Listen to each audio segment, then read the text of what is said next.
Elle est destinée à former des professionnels qui vont pouvoir œuvrer dans différentes institutions, associations, dans le milieu aussi hospitalier, donc dans tout le milieu médico-sanitaire et social. Et du coup, nous, dans le secteur APA, l'idée c'est vraiment de permettre à ces personnes-là, grâce aux étudiants que nous formons, de promouvoir des activités auprès de tout public. Grâce à la licence, on nous apprend à être sur le terrain.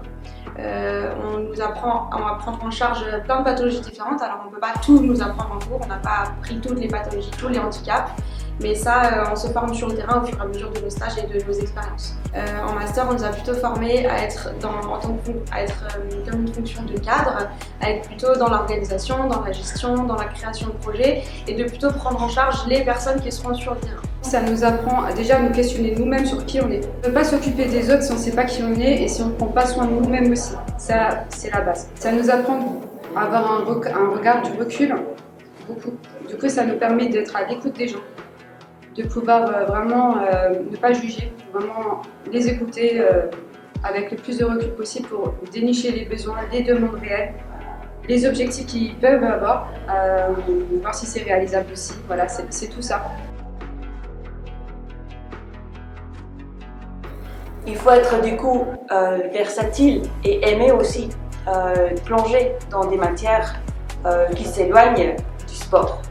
Donc il y a tout ce côté très psychologique quand même qui est important, et quand on n'est pas à l'aise avec soi-même, bon, on peut se former, on a passe aussi à plus cultiver le savoir-être dans la situation, ce qu'a très bien aussi soulevé Christine. Pour moi c'est incontournable et je pense que c'est aussi la raison pour laquelle je suis là. Donc moi je donne beaucoup de cours de psychologie. L'étudiant qui veut venir dans la filière APA, c'est l'étudiant qui veut travailler avec des personnes en difficulté, en souffrance. C'est celui qui veut se former, ceux qui veulent se remettre en question aussi, aider les autres, mais aider, c'est aider dans le sens d'accompagner. Je donne souvent cette image de guido de montagne qui ne fait pas à la place d'eux, mais qui est à côté pour la sécurité. Moi, je mettrais plusieurs domaines d'action. Je mettrais en fonction du type de déficience ou de handicap ou de maladie du public avec lequel on intervient. On peut agir dans plein de domaines différents.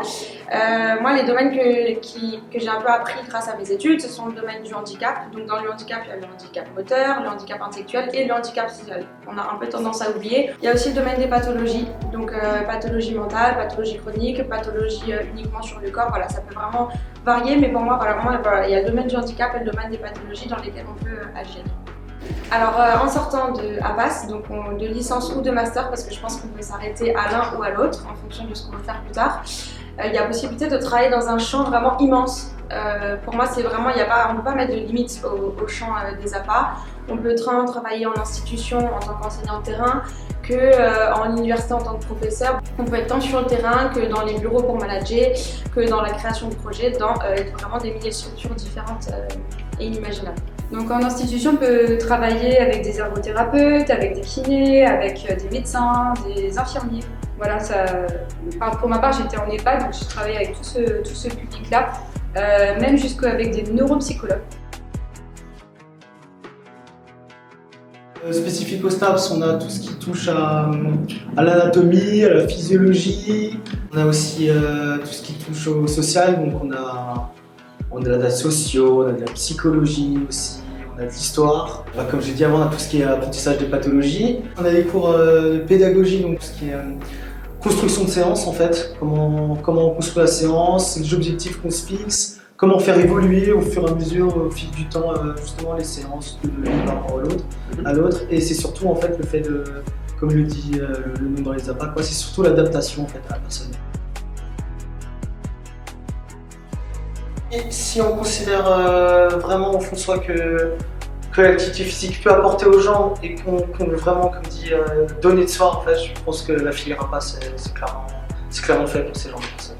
Je pense que c'est très intéressant pour moi que quelqu'un il démarre vraiment de son activité physique préférée et qu'il développe de ça un programme adapté au public qu'il fait rêver. Si on peut donner un petit tips personnel, moi c'est des études qui m'ont énormément plu et vraiment ce que je m'attendais pas et ce que je suis fière d'avoir évolué, d'avoir développé grâce à cette licence et ce master, c'est l'ouverture aux autres et surtout l'ouverture à soi.